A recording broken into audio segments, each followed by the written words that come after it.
오늘은 초보자분들이 가장 좀 어려워하고 고민하시는 소싱에 대해서 좀 얘기를 간략하게 나눠보려고 해요. 소싱이 어려운 이유는 아이템을 못 찾아서 그런 게 아니라고 생각합니다. 그러니까 잘 팔릴 만한 아이템들은 다들 잘 찾으시는데 이거를 잘 팔지 못 팔지 걱정이 돼서 저는 소싱이 어려운 것 같아요. 안 팔릴까봐 두려우니까. 그래서 그러면 왜 두려울까? 두 가지로 나뉘더라고요. 첫 번째는 팔아본 적이 없어서 막연한 두려움이 있는 거고, 두 번째로는 팔아봤는데 안 팔려서 또는 실패해서 또 두 번째도 안 팔릴까봐. 공통점은 둘 다 크든 작든 성공한 경험이 없다 라고 저는 생각을 합니다.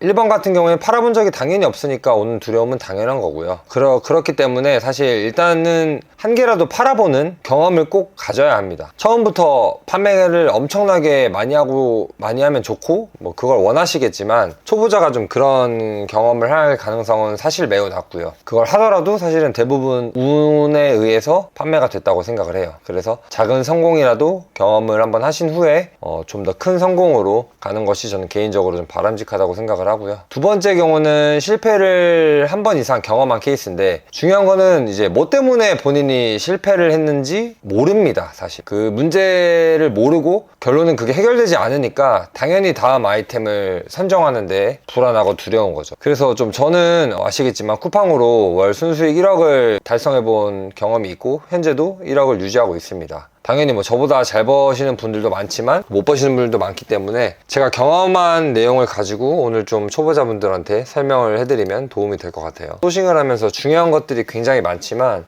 가장 중요한 거 그 하나는 판매 계획을 세우는 거라고 생각합니다. 판매 계획을 세웠느냐, 그러니까 어떤 아이템을 고르느냐 이런 것도 되게 중요하지만, 결국은 그 아이템을 내가 어떻게 팔고 얼마에 팔고 어떤 전략으로 팔지를 구상을 해둔 상태에서 소싱을 해야 하고요. 그래서 이렇게 제가 계획한 내용대로 판매가 되지 않았을 때 또 어떻게 할지에 대한 것도 미리 구상을 해놔야 합니다. 근데 대부분의 판매자들은 그런 것들을 생각하지 않고 판매를 하기 때문에 어떤 문제 또는 이제 팔리지 않았을 때 대처 방안이 없어서 판매를 하지 못하고 사업이 좀 어렵게 되는 경우를 많이 봤던 것 같아요. 물론 모든 상품이 다 성공을 보장할 수는 없어요. 저 또한 계획을 세운다고 해도 생각보다 판매가 되지 않는 경우도 있습니다. 다만 이런 계획들을 어느 정도 세워 놓는다면 판매가 잘 되지 않더라도 판매를 끌어올릴 수도 있고, 또는 드랍을 할 때 상품을 이제 더 이상 판매하지 않을 때에도 손해를 최소한으로 줄일 수 있습니다. 그래서 제가 오늘 소싱 전에 꼭 하는 몇 가지 작업을 말씀을 드릴게요. 첫 번째는 상위 1등에서 10등이 하루에 몇 개씩 나가는지 꼭 확인을 해야 됩니다.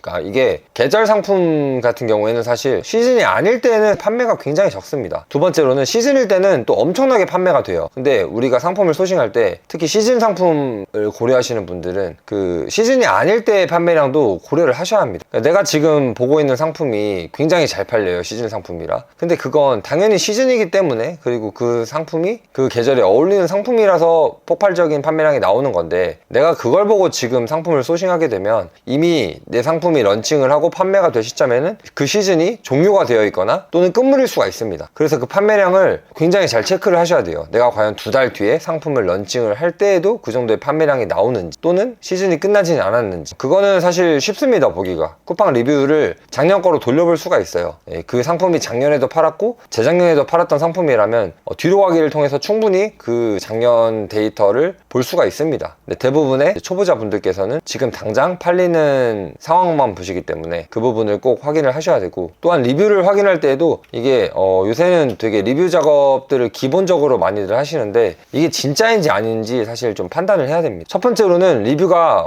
연속적으로 계속 달리는데 전부 다 포토 리뷰고 글자 수가 10줄 이상이다, 최소 5줄 이상이다, 이런 글들이 계속 연속적으로 붙어있다, 이런 리뷰는 대부분 작업이라고 보셔야 되고, 이걸 실제 판매량으로 절대로 체크하시면 안 됩니다. 대부분 쿠팡 리뷰는 글을 남기지 않고 별점만 남기는 경우이거나 또는 간략하게 한두 줄 정도만 남기게 됩니다. 물론 아까 말씀드린 포토 리뷰나 긴 줄을 남기는 구매자분들도 있지만 이건 정말 극소수에 해당하는 거라서 10명 중에 5명 이상이 이런 자세한 리뷰를 남긴다면 그건 리뷰 작업으로 좀 의심을 해보시면 좋을 것 같습니다. 그래서 이 시장의 판매량을 정확하게 좀 어느 정도는 체크를 하셔야 된다, 이거를 말씀을 드리고 싶었고, 두 번째로는 시장의 형성가와 제품 단가를 바로 대략적으로 확인을 합니다, 소싱 전에. 그러니까 보통 상위 1등부터 10등까지 시장 판매가는 어느 정도 정해져 있습니다. 예를 들면 10,000원 초반대에서 중후반대로 형성이 돼 있다든지 또는 10,000원 이하로 형성이 돼 있다든지 이 부분을 항상 잘 체크를 하셔야 됩니다. 예를 들면 가격대가 10,000원, 20,000원, 30,000원, 40,000원 이렇게 골고루 형성되어 있는 카테고리 같은 경우에는 그 제품의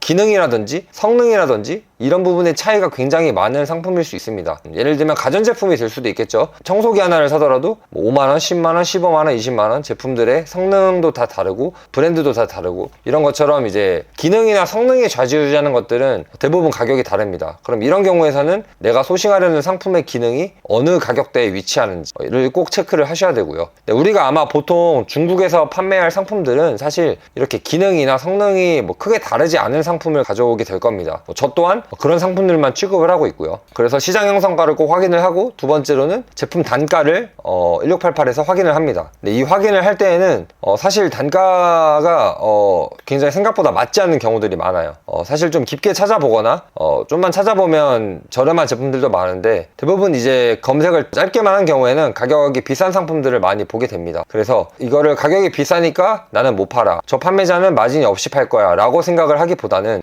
저 판매자도 우리랑 같은 중국 상품을 팔고 있고 그리고 어떻게든 저 가격을 맞췄을 거야, 저 판매자는 어디서 가격을 맞췄을까 라는 생각으로 잠시만 전환을 해서 그 단가를 사실 좀 디테일하게 찾아봐야 됩니다. 저 같은 경우에는 상품을 런칭할 때 가격을 찾는 데만 하루 이상 소요를 합니다. 정말 1688의 모든 페이지를 다 뒤져보기도 하고 검색어를 바꿔보기도 하고 키워드를 바꿔보기도 하고 또한 판매자와 대화를 통해서 단가를 협상까지도 해봅니다. 그래도 맞지 않는 경우에는 드랍을 하는 경우도 있지만 사실 대부분 가격은 어느 정도 맞출 수 있습니다. 그래서 이걸 꼭 확인을 하셔야 되고요. 세 번째로는 상품의 차별성을 무엇으로 줄 건지 확인을 합니다. 그러니까 저는 사실 남들과 똑같은 상품을 팔고 있거든요. 그런데 이걸 그냥 단순하게 가격만 싸게 해서 똑같이 판매하는 게 아닙니다. 썸네일은 어떤 변화를 줄지, 그리고 내가 이 상품의 사은품은 어떤 걸 줄지, 그리고 어떤 부분으로 고객을 만족시킬지. 예를 들면 상품이 완전 두 개가 똑같다고 하면 사실 상품만으로는 고객의 만족을 더 많이 줄 수가 없어요. 기존에 판매하고 있던 판매자보다. 그리고 사실 가격이 같은 상품인데 가격이 같거나 비싸다면 기존에 잘 팔고 있는 판매자가 더 잘 팔겠죠. 그러면 저희는 차별화 줄 수 있는 게 첫 번째로는 가격을 그 판매자보다는 사실 비싸게 올려서는 선택받기 어렵습니다. 왜냐면 같은 상품이기 때문에. 그래서 상품을 살 때는 우리가 가격도 매우 중요하지만 결국은 사진을 보고 누르게 됩니다. 사진과 가격과 리뷰수를 보고 누르게 됩니다. 그러면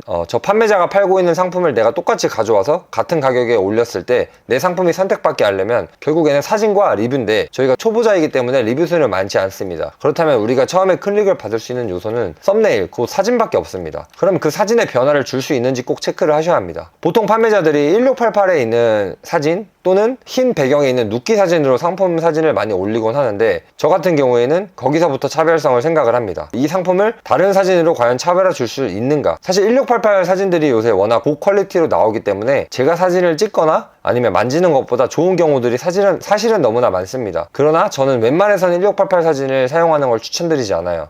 왜냐면 그 사진은 언젠가 내가 지금 잘 판다 하더라도 다른 판매자가 똑같은 사진으로 판매를 할 수도 있고, 그리고 요새는 알리나 테무 같은 데에도 같은 사진들이 많이 돌아다니기 때문에 고객이 봤을 때 이 상품을 내 상품이라고, 브랜드 상품이라고 인식하기 어렵습니다. 그래서 이 상품으로 차별성을 줘야 되는데 사실 또 생각해보면 줄 수 있는 게 많이 없기도 해요. 생각을 하기가 어렵습니다, 초보자 입장에서. 그래서 저 같은 경우에 사용하는 전략 중에 하나는 상품 외형의 포장 형태를 바꿔서 그걸 사진에 노출시킵니다. 예를 들면 이런 거죠. A라는 상품을 잘 팔고 있는 판매자의 상품을 배송시켜 봅니다. 그래서 받아봤는데 그냥 투명 OPP 봉투에 오는 거예요. 대부분 이렇게 많이 옵니다. 저희도 아마 그렇게 수입이 될 거고요. 그럼 저 같은 경우에는 상품의 가치를 포장해서 올려버립니다. 간단하게 100원, 200원 정도만 사용을 해도 컬러 박스라든지 아니면 컬러 봉투로 판매자가 교체를 해주는 경우들이 대부분입니다. 그래서 그 바뀐 포장지를 적용을 해서 썸네일에 담아주는 거죠. 지금 상품 썸네일을 보면 대부분 아까 1688 사진을 그대로 사용한다고 말씀드렸죠. 근데 저 같은 경우에는 절대 그대로 사용하지 않고 방금 말씀드린 상품의 포장 방식을 바꿔서 그걸 고객이 알 수 있게끔 사진에 노출을 하는 방법을 사용하고 있고,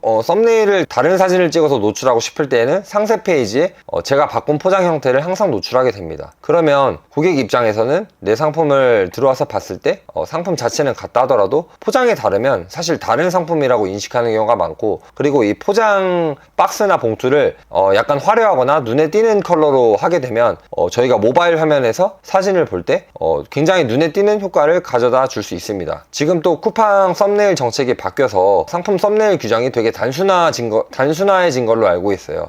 그래서 상품이 실제 배송되는 형태로만 썸네일을 바꾸게 되어 있어서 아마 썸네일이 되게 이제 앞으로 동일해지거나 비슷해질 겁니다. 누구나 다 흰 배경에 상품만 올려져 있는 그런 눕기 배경으로 바뀌게 될 건데, 저 같은 경우에는 그래서 이번 썸네일 이 변경 규정이 사실 되게 불리할 수도 있다고 생각을 했지만, 생각의 전환을 바꿔서 이거 우리가 포장 형태를 좀 특별하게 해서 이걸 썸네일에 담아주면 되게 우리가 더 눈에 띄는 썸네일을 가져갈 수 있고 클릭을 더 많이 받을 수 있겠다. 규정을 보니까 쿠팡 썸네일은 실제 고객한테 배송되는 형태의 사진으로만 올려야 된다고 합니다. 그래서 아마 일반 판매자분들은 그냥 상품 사진으로만 올리게 될 거예요. 근데 저희는 포장 방식을 바꾸게 돼서 그 포장 형태를 썸네일에 담는 거죠. 왜냐면 실제로 이렇게 배송이 될 거니까, 고객에게. 저는 그 부분이 썸네일 규정에서 아마 문제가 전혀 되지 않을 거라고 생각을 하고 있어요. 그래서 지금은 현재 사진 배경 뒤에 어떠한 배경색을 넣는다든지 아니면 특별한 컬러를 넣는다든지 해서 상품을 많이 노출하는 판매자들을 볼 수가 있는데, 아마 이런 판매자들은 다 사라질 겁니다. 다 흰 배경에 다 똑같은 상품 사진만 남게 될 거예요. 근데 여기서 우리가 포장 봉투를 노란색 또는 빨간색, 아니면 포장 박스를 무지개색, 아니면 그냥 검은색이라고 하더라도 이 상품과 같이 상품 옆에 내 포장 박스나 봉투의 형태를 노출만 해줘도 고객이 핸드폰으로 상품을 쭉쭉쭉 내리다가 저희 상품에서 딱 멈춰서 클릭을 선택받게 될 확률이 높습니다. 왜냐면 다 흰 배경이기 때문이죠. 그래서 이런 부분을 좀 생각을 해서 저는 처음부터 소싱을 할 때 어떤 사진으로 차별화를 줄 거고, 이 제품의 단가를 어디까지 맞출 수 있고, 1등부터 10등은 몇 개를 팔아서 내가 몇 개를 팔 것이다, 이런 것들을 계획하고 들어갑니다. 초보자분들께서는, 또는 아까 판매를 하다가 판매가 안 돼서 다음 소싱이 막막하신 분들은 일단 이 세 가지를 꼭 해보셨는지 한번 스스로 점검을 해보셨으면 좋겠어요. 이 이커머스 시장이 단순히 싸게 팔아서 싸게 판다고 돈 버는 건 아닙니다. 어쨌든 나만의 차별성이 있어야 돼요. 그런데 저희는 제품으로는 차별성을 주기 저는 쉽지 않다고 생각합니다. 그리고 굳이 그럴 필요도 없어요. 왜냐면 상위 판매자들의 상품들을 보면 사실 크게 다르지 않습니다. 어떠한 특수한 기능이 들어가지 않아요. 오히려 일반적이고 그런 기능이 없는 베이직한 것들이 제일 많이 팔리고